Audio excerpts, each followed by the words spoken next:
What's going on, everybody? It's your boy Spencer, taking a look at Prediction Princess, finally getting around to the deck profile. So, I don't know if this is the greatest Prediction Princess list ever, but if you want to do the thing, and the thing is locking your opponent out of special summoning and activating spell or trap cards, so the game, then this is the list for you. It's super hyper, consistent, which I think is the kind of the point of Prediction Princess, right? And what I think is going to end up happening is eventually I may end up revisiting this list. It's kind of a fun deck to play. I mean, sort of. It's kind of trollish, but I think I'm going to end up supplementing this engine, right? Because going second, this doesn't really do anything. The whole point of the engine is to lock your opponent out of playing. So if your opponent has an established board, yeah, it's like not so good. So let's just go ahead and take a look here. So Maximus, this goes with Nadir Servant. Really cool little combo, right? You can send your Garua draws you a card, searches you Maximus, and then Maximus, of course, can then send a couple of disruptions to the graveyard, or more importantly, send Herald of the Arclight. It's really nice, right? Going second, it actually kind of gives you a chance, in a sense. It's like one of more of those going second cards. You don't have too many in the deck, but it's very versatile. It's good going first, it's good going second, so that's why I like it. Couple of incantations. I do play the incantation Chalice Slime as well. Just a little small engine. Also, it's like kind of, well, it's a ritual engine, so you kind of get the point. It's good for ritual summoning, right? I think that's kind of the whole thing. This is Guard Dog, so this is the first lock, locks your opponent out of special summoning, and then this is the second one, right? Weasel locks your opponent out of activating spell and trap card effects. 2 Ash Blossom and 2 Imperm. These are really the 2 only cards that can stop you from getting the lock going, so all these other ones don't really matter too much. If you get hit with like Ghost Bell, I think you just cry about it, and then you kind of go from there. But like I said, most of the time it's Ash, or Imperm. If your opponent doesn't have one of those 2 things, or Forbidden Droplets, I guess too. If it's not one of these things, then they're just not going to be able to do anything. This is Prediction Princess Tarotrei, and this is Tarolith. This is Prediction Princess Tarolith. So these are the 2 cards, right? This is the card that special summons a flip from the deck. This is the one that brings out Tarolith. You don't have to ritual summon. Such a good little engine because Tarolith is like basically all you need, right? So if you have these 2 cards in your hand and prediction ritual, then you have full combo, and that's obviously like super, super important. That's what makes it so good, right? You don't need these kinds of cards to go into it. Like I said, if you just have these 2, you can just tribute Tarolith, and then end phase Tarolith brings back from the graveyard anyway, so it doesn't really do anything different from your hand or graveyard. This is Incantation Chalice Slime, so this kind of gets you whatever you need, right? You want to be able to reveal one to bring out from the deck, and this is kind of that flex spot that lets you do both, and it works pretty well, right? The Talismandra, I think, has to reveal a ritual monster, so these 2 kind of go hand in hand a little bit. It is what it is. Like it's pretty nice. It's also like this really cool engine for Choju. So I was running Manju, which is the one that searches either a spell or a trap, but this is 1 card tribute, and it brings a ritual monster and a ritual spell to your deck. Very, very cool, right? You're gonna bring out these for free. You can bring out this for free. There's no normal summon in the deck, and if there's no normal summon, then this card's like live. There's a couple of times maybe here and there where I couldn't bring this out and it kind of ended my turn, but I would say 90% of the time you're going to have one of these bodies out on the board if you don't already have full combo anyways. You do also run Product Prosperity as well, which I think is like 90% of the cost of this deck, which is really funny. It's like these 2 cards, and it evenly matches shape now too. So literally like these clump of cards is like I think 90% of the cost of this deck. Which is hilarious. But yeah, you need Pot of Prosperity. It pretty much is the final piece, right? You have this in your hand.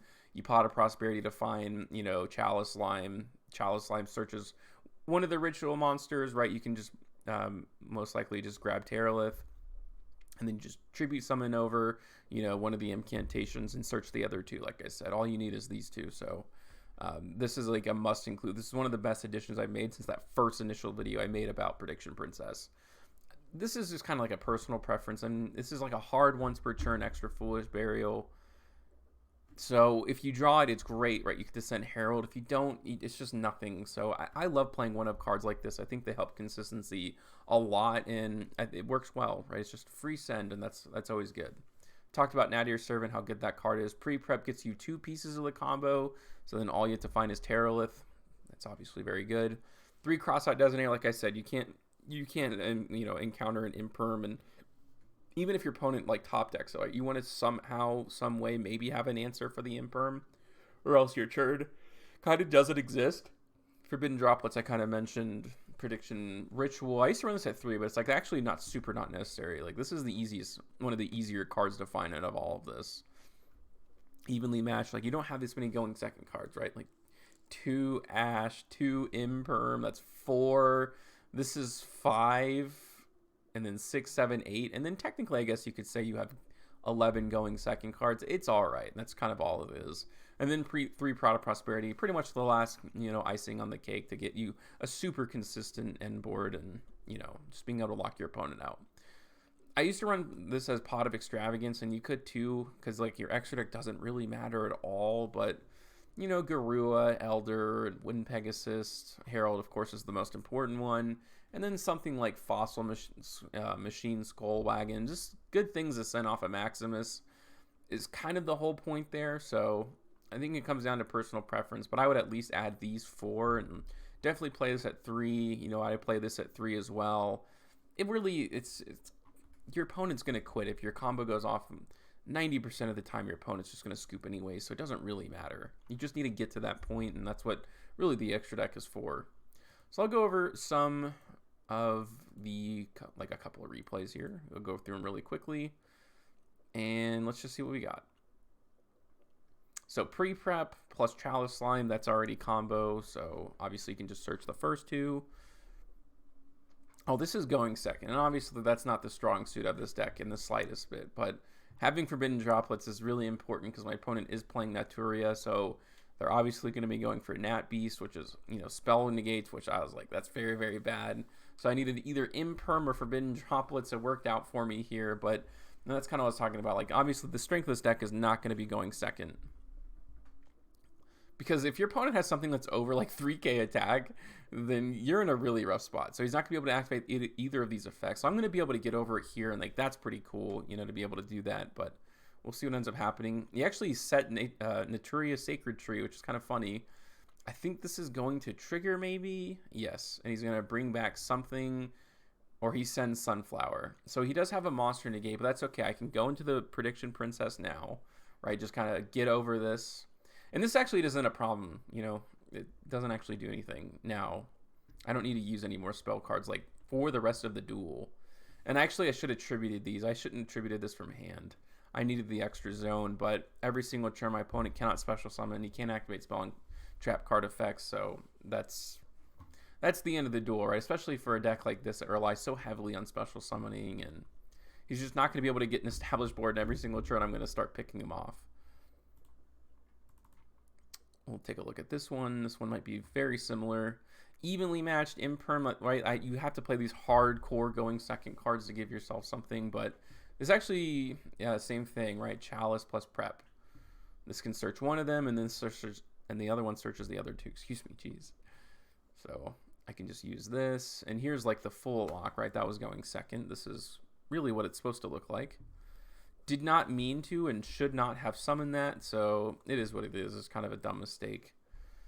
I could have just used this from the, from my hand, but I'm gonna flip this up. This brings out Guard Dog. You always want to bring out Guard Dog first, in case they top deck something like Ash, right? Stopping your opponent from special summoning is just a little too important. This card is good. Don't get me wrong; it's already good, but it's so close to being great. Like if you could Book of Moon all of your opponent's monsters as well as your own. That would be kind of like, would make this deck the next level, and that would like really help it going second. But yeah, this is pretty much going to be it, right? He can't special summon. There's just nothing he can do. This is against Virtual World, and yeah, I mean, every time well, first of all, this is just like, my opponent plays this really, really strangely. So he's going to go for Chuchi.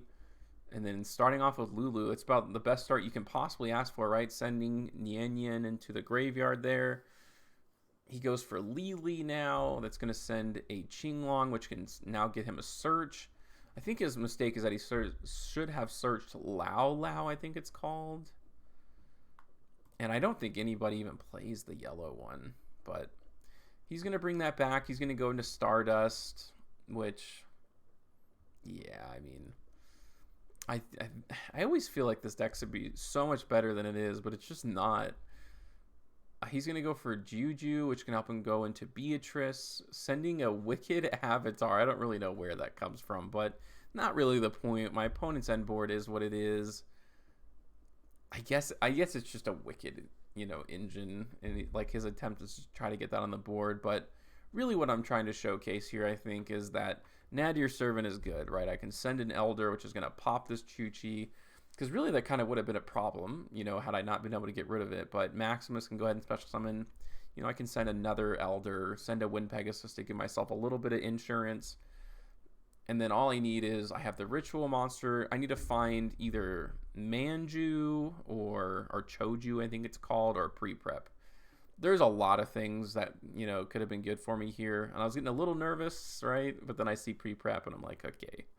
That's good. That's all I need, right? That brings the 2 to the hand. Pre-Prep is just an incredible card.